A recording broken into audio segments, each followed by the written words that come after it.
আসসালামু আলাইকুম, বিসমিল্লাহির রহমানির রহিম। শুভ সকাল সবাইকে। সূরা মারিয়াম আয়াত ৩১।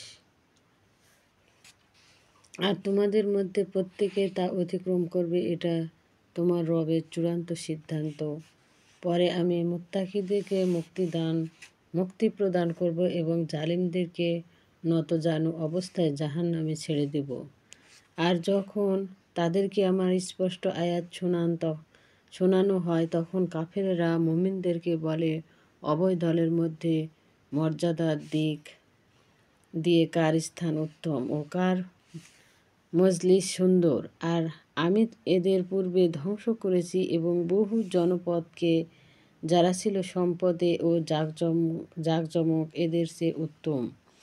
বলুন যে ভ্রান্তির মধ্যে নিমজ্জিত রয়েছে, দয়াময় তাদেরকে যথেষ্ট অবকাশ দিয়েছেন। অবশেষে যখন তারা সে বিষয় প্রত্যেক করবে যার প্রতিশ্রুতি তাদের দেওয়া হয়েছিল, হয় আযাব না হয় কিয়ামত, তখন জানতে পারবে যে কে নিকৃষ্ট স্থানে ও দুর্বল দলে আছে। যারা হেদায়েত প্রাপ্ত, আল্লাহ তাদের হেদায়েত বৃদ্ধি করেন। স্থায়ী সৎকর্ম আপনার রবের কাছে প্রতিদান ও পরিণাম হিসাবে শ্রেষ্ঠ।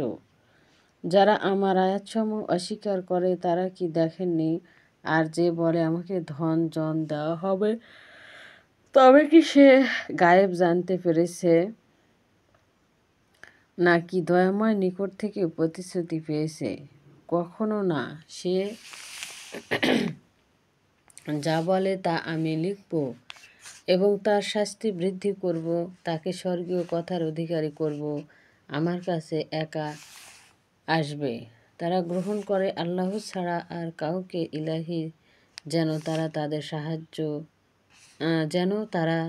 তাদের সহায় হয়। কখনো না, তারা তো তাদের ইবাদত অস্বীকার করে বসবে এবং তাদের বিরোধী হবে। আপনি কি দেখেননি যে আমি উত্তেজনার জন্য কাফেরদের নিকট শয়তানদের প্রেরণ করেছি? তাদের ব্যাপারে তাড়াহুড়া করবে না, আমি তাদেরকে শুনে রাখছি। সেদিন আমি মুত্তাকিদেরকে দয়াময় মেহমান রূপে জমা করব, আর পাপীদেরকে তিরস্কৃত অবস্থায় জাহান্নামের দিকে হাঁপিয়ে নিয়ে যাওয়া হবে।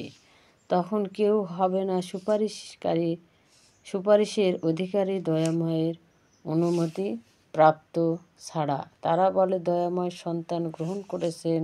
নিঃসন্দেহে তোমরা জঘন্য বিষয় এনেছ।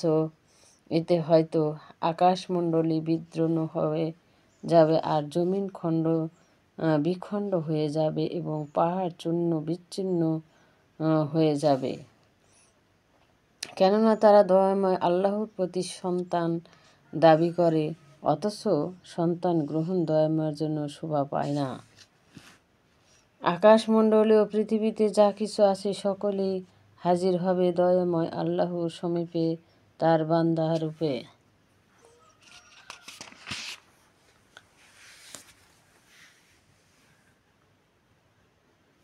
তিনি তাদের সকলকে ঘিরে ও গণনা করে রেখেছেন আর তারা সকলে একা আসবে পরকালে।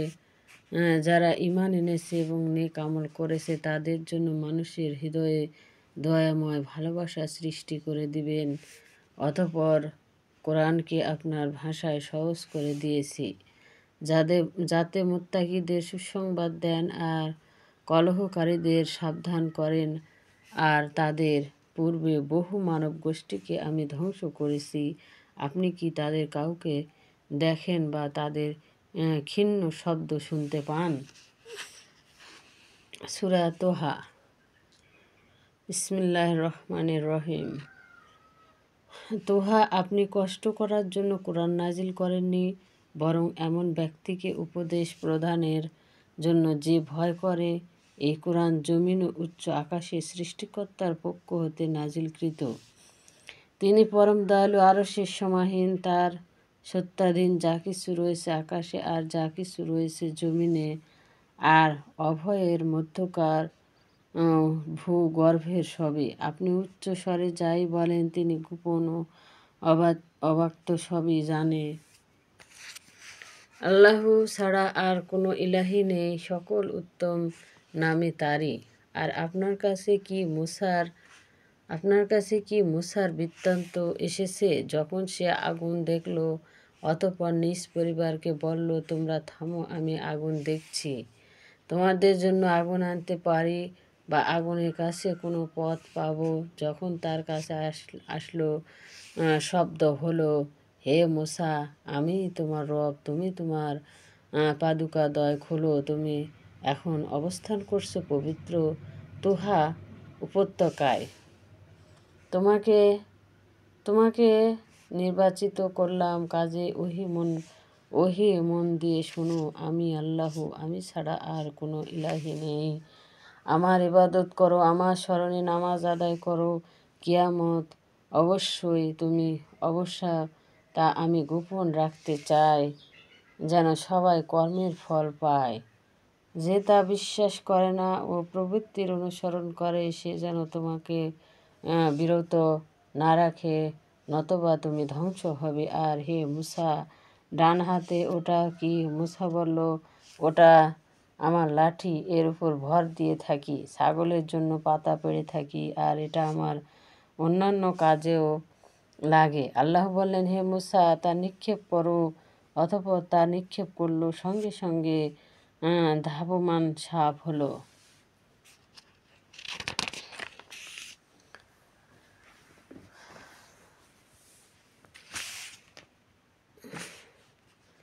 বললেন, হে মূসা, তুমি তোমার লাঠি ধরো, ভয় করো, আমি ওটাকে পূর্বরূপে ফিরিয়ে দেব, আর তুমি তোমার হাত বগলে রাখো, দেখবে তা দুধ ছাড়া সাদা হয়ে বের হবে।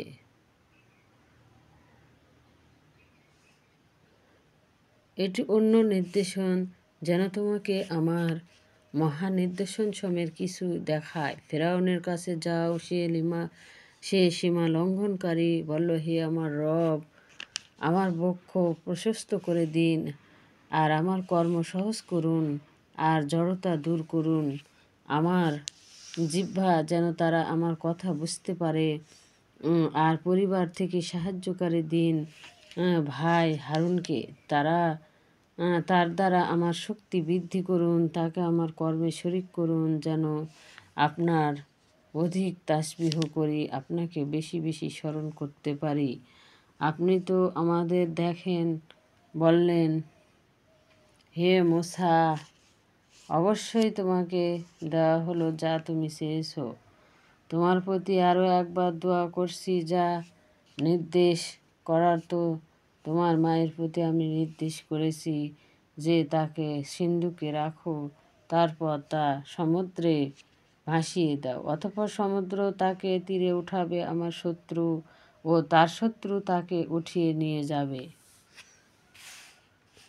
আর আমি আমার ভালোবাসা তোমাকে দিয়েছি, যেন আমার সামনে গড়ে উঠতে পারো।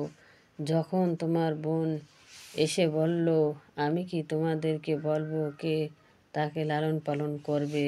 অতঃপর আমি তোমাকে তোমার মায়ের কাছে ফিরিয়ে দিলাম, যেন তার চোখ জোড়ায় দুঃখ না পায়। তুমি একজনকে হত্যা করেছ, অতঃপর আমি তোমাকে চিন্তা হতে মুক্তি দিয়েছি, তোমাকে বহু পরীক্ষা করেছি। তুমি মাদিয়ানবাসীদের মাঝে কয়েক বছর ছিলে, পরে নির্দিষ্ট সময়ে এখানে এসেছো। হে মূসা, তোমাকে আমার জন্য তৈরি করেছি, তোমার ভাইসহ আমার আয়াত নিয়ে যাও, আমার স্মরণে তোমার সলিলতা করো না। অভয়ে ফেরাউনের নিকট যাও, সে অবাধ্য, তাকে কথা বলবে, সম্ভবত সে গ্রহণ করবে উপদেশ অথবা ভয় পাবে। বলল, হে রব, আমরা ভয় করি সে আমাদের প্রতি বাড়াবাড়ি বা উত্তেজিত হয়ে উঠবে। আল্লাহ বললেন, ভয় পেও না, আমি তোমাদের সঙ্গে আছি, আমি সব শুনেছি ও দেখেছি। অতঃপর যাও, অতঃপর তাকে বলো, আমরা তোমার রবের রাসূল, বনী ইসরাইলকে আমাদের সঙ্গে গমন করতে দাও, তাদেরকে তোমরা কষ্ট দিও না। আমরা তোমাদের রবের নির্দেশ নিয়ে এসেছি, সৎ পথের অনুসারীদের জন্য শান্তি। ভিডিওটি ভালো লাগলে অবশ্যই লাইক এবং সাবস্ক্রাইব করবেন। আর যে যেখান থেকে দেখছেন সবাইকে সবার জন্য দোয়া কামনা করি এবং সংসারে সুখ শান্তি ফিরে আসুক এই কামনা করি আল্লাহর দরবারে। আল্লাহ হাফেজ। আসসালামু আলাইকুম। শুভ সকাল।